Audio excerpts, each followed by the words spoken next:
Welcome to Wellness Rebranded. We know there is so much conflicting health and fitness advice out there. And you're tired of the wellness fads, endless diets, and impossible standards that make you feel like nothing you do is ever enough. You're ready to tune into your mind and body and feel empowered around health. We're the Healing Trio, here to help you redesign your relationships with food, fitness, and yourself. I'm Elizabeth, registered dietitian and certified intuitive eating counselor. I'm Maria, licensed mental health therapist. And I'm Tara, personal trainer.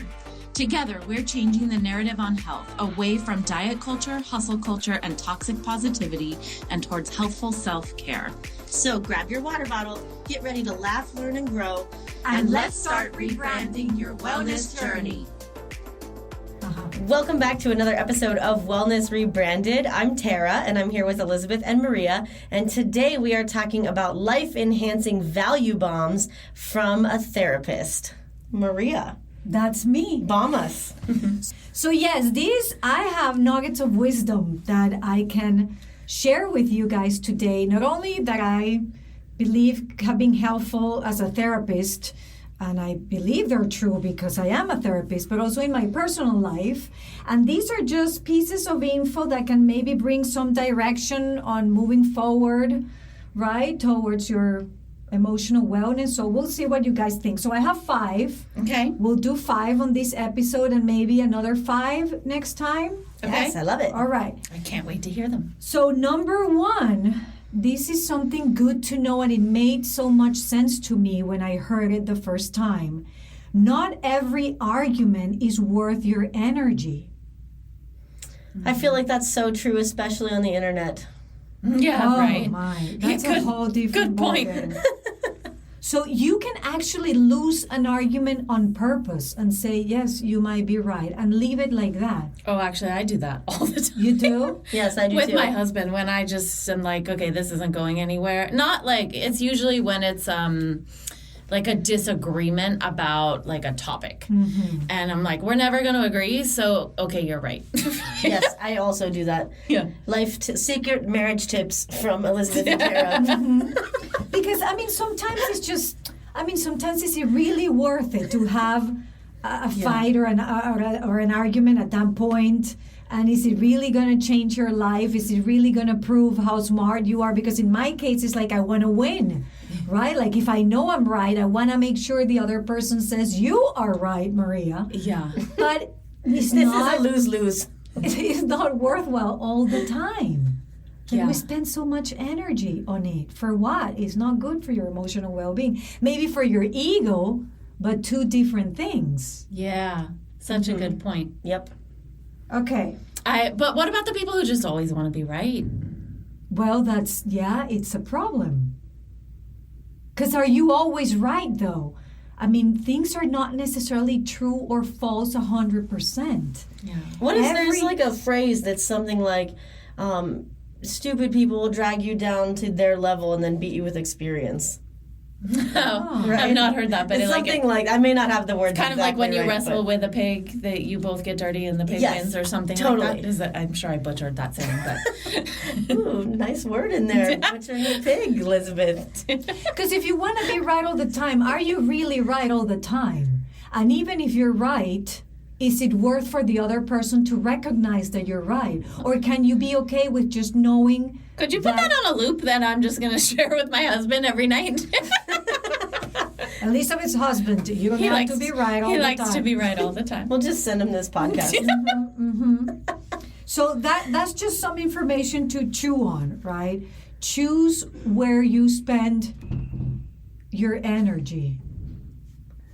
Okay, nugget of wisdom number 2. Other people's needs are important, very important, but so are yours. Why is this a good piece of information to know in your life?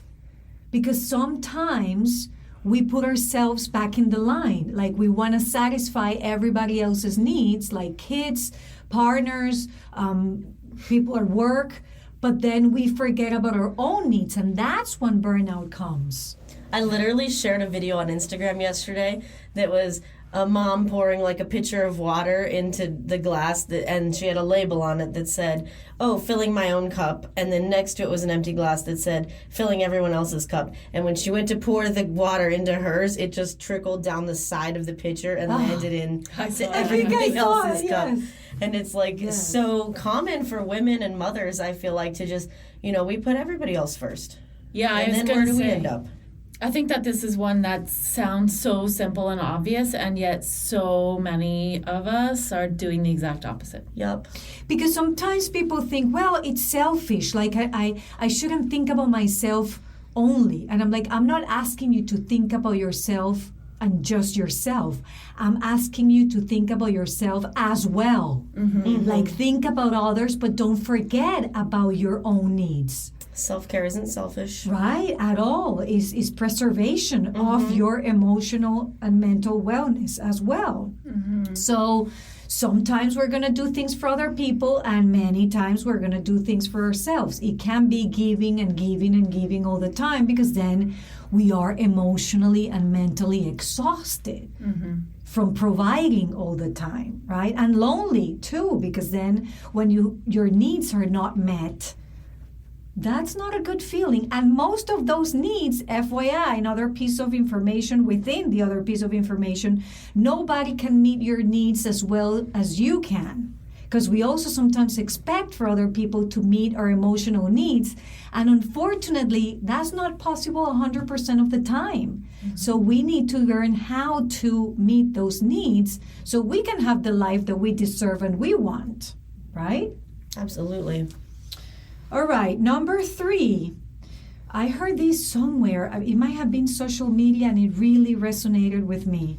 Don't go back to situations or anything you had to pray your way out or wished at some point to get out of. Interesting. Can you give an example? Like if you were in a situation that you were wishing to get out of, don't go back to it. For example, I have a friend who left a job because she was not happy at the job, very unhappy with the job. She gave her notice, started a new job, did that for about 6 months. I'm not sure what happened during those 6 months, but maybe things didn't go as she thought they were going to go. And then she went back to her previous job. And now a month into it, she wants to leave it again. So what made you think that that situation that was uncomfortable for you and not good for you at that time is going to be good now? So are we making a decision out of fear, out of thinking that we're going back to our comfort zone? But we knew very well it wasn't a good situation for us. Another example could be those relationships that are not healthy, that are, there's a lot of mistreatment or abuse or whatever it is, and then we leave it for a while and we think, oh, things might change, and then we go back to something we knew it wasn't good for us at that time. It also makes me think of dieting. Like so often diet culture is kind of like an abusive relationship, right? And like it didn't work and it made you feel like crap and it had all these negative kind of side effects, and yet people go back over and over and over again. And so it applies there too, your value bomb. Yeah, I have friends that take medications to lose weight or lose some fat, and then they have told me how they had damaged their health. Like their heart rate gets elevated, they start sweating, they feel not themselves. So then they stop them for a while and they're like, oh my goodness, they make me feel so bad. It was not the right decision. But then a few months later, they start in that cycle of, I want to look a certain way. Because diet culture gaslighted them again. Yeah, true. And then they go back pressure. to something that they knew. So again, just food for thought, right? Pay attention if you're going back to situations that at some point in the past you wish you would get out of, and then you did, and then you're going back. Just, pay attention to that. Super valuable. Number 4, you are not obligated to have a relationship with family members that are not good for your mental health. Tara. I'm sorry, I'm laughing because What's coming up for you, Tara? my father-in-law just went home last night, and it was a little bit of a chaotic week, for sure. And I'm not saying you have to break a relationship. Sometimes you do. Mm-hmm. Sometimes it is necessary for your mental health that you stop contact with somebody from your family, even if they're family. Because we don't have to accept mistreatment or abuse or That's so hard. from somebody who's your family. Super hard. But what is your priority? Is it your peace of, is it protecting your peace and your emotional wellness, or is that relationship? Because with friends, they're not family, and maybe we feel a little more comfortable doing it, but I'm sorry, you could do it with family members too. And again, if it's not breaking up the relationship, is putting some very clear boundaries of what you are willing to accept and what you're not. So you're my father-in-law, or you're my sister-in-law, or you're my mom or dad, and I love you to death, but when you come visit, it can be more than a week, because our background history has shown that after a week we start fighting, we start saying things to each other that we don't want to say, and that strains the relationship and damages the relationship. So you can put boundaries, like I'm not going to that birthday party where this other person is going to be, because it's it's not good for me. And so many people struggle with boundaries. And it would be a great idea to do a whole episode on boundaries. Agreed. Because yes, they are hard to establish, but once you do it, it's like surfing the waves. Your life can get so much easier. And really, you surround yourself with people that have true interest in your well-being. Because those who want to disrespect your boundaries are the ones that actually mostly benefit from you not having any. Yeah, right? Absolutely. Yep. So you really want to do that, not only in your relationship with a job, like, hey, if you hire me, I will be able to do all these things, but not this. And then be very clear and consistent, because many times we know how to put boundaries, but then we don't respect them ourselves. This is like raising children. Right. Yes. And boundaries come up so often in so many different ways in the work that I do with people, but the one that just jumped out at me is like flashing in my mind when you mentioned work. So I cannot tell you how often I'm working with people who realize that they are not taking care of themselves because all of their energy, all of their time, all of their attention is going to work, or often it's work. And it's such a tricky one, right? Because that's your livelihood and your financial stability, and like it's obviously important, and yet it can't come at the expense of your health and well-being, or else it doesn't, not long-term anyway. I very much struggle with this with my job, because I have so many people that need my help. So I'll like skip lunch or eat a hard-boiled egg like in the 30 seconds between clients. I'll get home at the end of the day and be like, oh my God, I've had to poop for like 6 hours. And Marcus is like, what? You couldn't have time to go to the bathroom at work? And I'm like, literally no. He's like, this is ridiculous. And I'm like, yeah, I totally know that it's ridiculous. I see that, and I feel like powerless to stop it. Yeah.